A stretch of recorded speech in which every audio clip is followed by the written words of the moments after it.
Anda kembali di iNews Pagi, pemirsa. Puluhan warga berhasil dievakuasi dengan selamat dari banjir di Desa Hutana Bolon, Kabupaten Tapanuli Tengah, Sumatera Utara. Usai dievakuasi oleh tim SAR Brimopolda Sumatera Utara, warga diantar ke posko pengungsian di Kelurahan Tuka.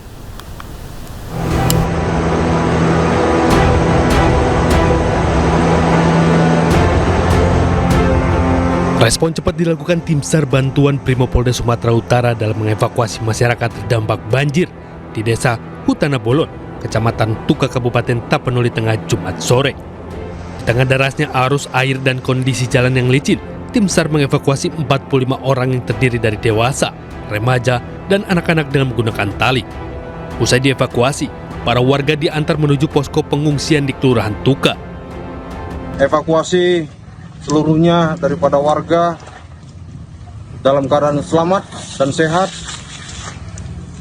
Kemudian warga yang terisolir yang sudah kita evakuasi sebagian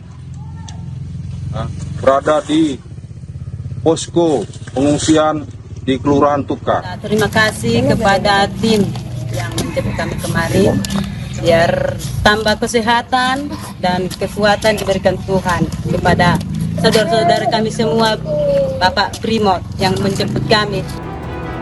Terkait hal tersebut, Dansat Brimopolda Sumatera Utara Kombes Pol Rantau Isnur Eka menyatakan bahwa keselamatan masyarakat adalah prioritas utama. Pembangunan infrastruktur pasca banjir bandang melanda Aceh terus dikebut, salah satunya membangun jembatan Bailey. Jembatan Bailey sepanjang 39 meter ini telah rampung dibangun di Jalan Cotpoto, Desa Pantin, Nisam, Aceh Utara.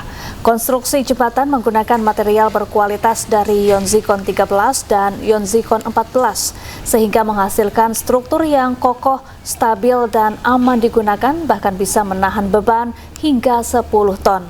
Jembatan yang dibangun oleh personel Satuan Tugas Penanggulangan Bencana Alam ZENI Angkatan Darat dan Kementerian PU ini menggantikan jembatan lama yang hilang diterjang banjir bandang. Jembatan ini dapat menghubungkan 3 desa di Kecamatan Nisam, Aceh Utara, seperti Desa Paloh Mampre, Desa Menasah Alue, dan Desa Semirah.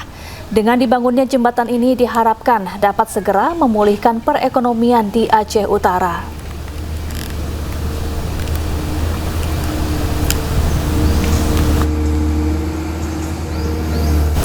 Sementara itu, pemirsa, untuk menjaga ketersediaan bahan bakar di wilayah Aceh pasca banjir bandang, TNI Angkatan Udara mengoperasikan pesawat tanker KC-130B Hercules dari Skadron Udara 32.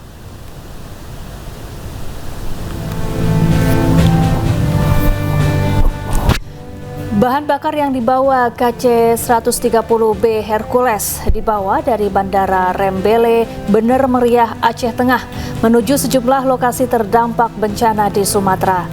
Pesawat ini secara rutin menyalurkan aftur dan dilakukan secara terus-menerus. Bahan bakar yang dibawa KC-130B Hercules selanjutnya dimanfaatkan untuk pesawat-pesawat lainnya yang melaksanakan misi kemanusiaan ke daerah bencana.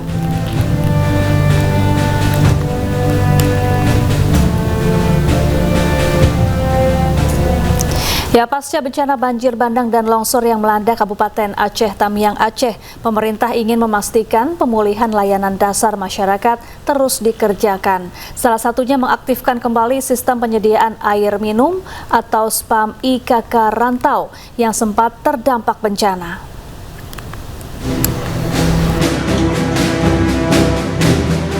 Kementerian Pekerjaan Umum bergerak cepat memulihkan layanan air bersih bagi masyarakat Aceh Tamiang, Aceh. Salah satunya adalah penanganan pada sistem penyediaan air minum IKK Rantau yang menjadi infrastruktur vital penyediaan air minum bagi warga Kecamatan Rantau dan sekitarnya. Pasca bencana, Kementerian PU melakukan pembersihan akses menuju lokasi SPAM Rantau, pengecekan pompa intake, panel listrik, serta pompa dosing agar instalasi dapat kembali dioperasikan. Sudah bisa ngalir ke reservoir dan situ kita proses Kemudian kualitas airnya juga sudah sesuai dengan standar kita. Jadi secara umum sudah oke lah. Cuma masalahnya memang kan belum ada sambungan ke rumah. Jadi sementara masih kita langsir pakai mobil tangki air yang kita punya. Selain mengaktifkan kembali SPAM Rantau, Kementerian PU juga menyiapkan langkah lanjutan berupa rehabilitasi dan rekonstruksi infrastruktur air minum. Termasuk perbaikan pembangunan intake, IPA, reservoir, serta peningkatan keandalan sistem distribusi.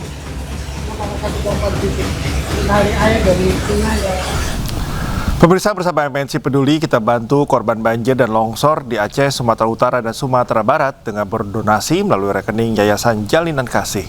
Kita ke informasi berikutnya, pemirsa. Presiden Prabowo Subianto bertemu Wakil Ketua DPR Sufmi Dasko Ahmad dan sejumlah Menteri Kabinet Merah Putih di Rumah Dinas Presiden, Jalan Widya Chandra, Jakarta Selatan.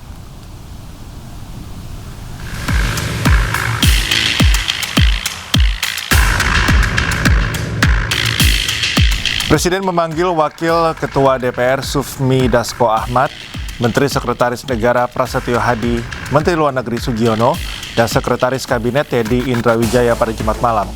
Pertemuan membahas sejumlah hal, diantaranya pemulihan pasca bencana di Pulau Sumatera dan penugasan khusus awal tahun.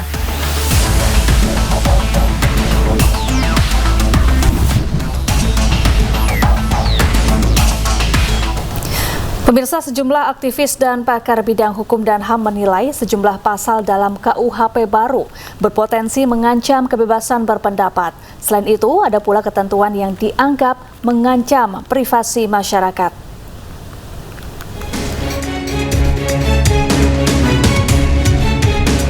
Undang-Undang Nomor 1 Tahun 2023 tentang Kitab Undang-Undang Hukum Pidana berlaku efektif mulai Jumat 2 Januari 2026. Pemberlakuan ini tepat 3 tahun sejak diundangkan pada 2023 lalu. Sejumlah pakar serta aktivis bidang hukum dan HAM menilai sejumlah pasal berpotensi mengancam kebebasan berpendapat dan mengancam privasi. Di antaranya pasal 218 KUHP tentang penghinaan presiden dan wakil presiden. Pasal ini merupakan delik aduan, yakni terduga pelaku bisa diproses hukum jika ada aduan langsung dari presiden atau wakil presiden. Ancamannya paling lama 3 tahun penjara. Kemudian pasal 240 KUHP tentang penghinaan lembaga negara. Setiap orang di muka umum yang menghina pemerintahan yang sah dan berakibat kerusuhan bisa terancam hukuman maksimal 3 tahun penjara. Ada pula pasal 256 KUHP tentang penyelenggaraan pawai, unjuk rasa dan demonstrasi tanpa izin serta menimbulkan keonaran atau huru-hara di masyarakat. Pelakunya bisa terancam hukuman 6 bulan penjara. Selanjutnya, pasal 2 KUHP yang mengakui hukum adat atau aturan yang berlaku di suatu daerah. Pelanggarnya bisa dipidana. Pasal ini dikhawatirkan memicu kesewenang-wenangan peraturan daerah hingga aksi main hakim sendiri. Lalu ada pasal 411 dan 412 KUHP tentang perzinaan dan kohabitasi atau hidup bersama tanpa ikatan pernikahan. Pasal ini merupakan delik aduan yang bisa diadukan oleh pasangan sah atau orang tua pelaku. Ancamannya maksimal 1 tahun penjara. Kemudian pasal 188 KUHP tentang penyebaran paham komunisme, Marxisme, dan Leninisme yang ancaman hukumannya hingga 4 tahun penjara. Terakhir pasal 300, 301, dan 302 KUHP tentang tindak pidana agama sebagai perluasan dari pasal penodaan agama. Kelompok HAM menilai pasal ini multitafsir dan rentan dipakai untuk menekan kelompok minoritas. Ancaman hukumannya hingga 3 tahun penjara. Tim Liputan iNews melaporkan.